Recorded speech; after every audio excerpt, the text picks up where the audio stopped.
Video' এটা মই আপোনালোকৰ কাষলৈ লৈ আহিছোঁ। এই ভিডিঅ'টো সম্পূৰ্ণকৈ চাই লওকচোন আপোনালোকে। মই ভয় খাই আছোঁ নেকি?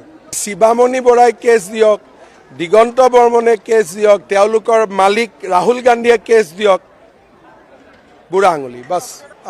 কেইদিনমানৰ পৰা কংগ্ৰেছ দলৰ যিবিলাক নেতা তেওঁলোকে কৈ আছিলে যে মোৰ বোলে ক'ৰবাত বেনামী 12,000 বিঘা মাটি আছে।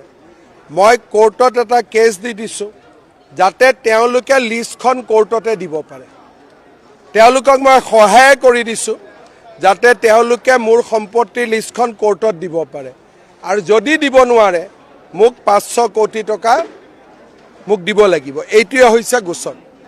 ভাল কথা আকৌ। সাম্প্ৰদায়িক মানে কি? মইতো কাৰ এগেইনষ্টত আছোঁ আপোনালোকে জানেই।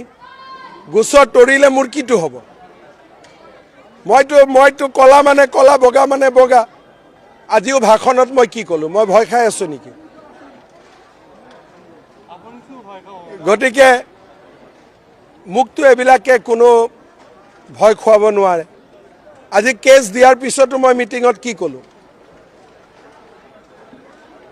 গতিকে শিৱামণি বৰাই কেছ দিয়ক, দিগন্ত বৰ্মনে কেছ দিয়ক, তেওঁলোকৰ মালিক ৰাহুল গান্ধীয়ে কেছ দিয়ক, বুঢ়া আঙুলি বাছ।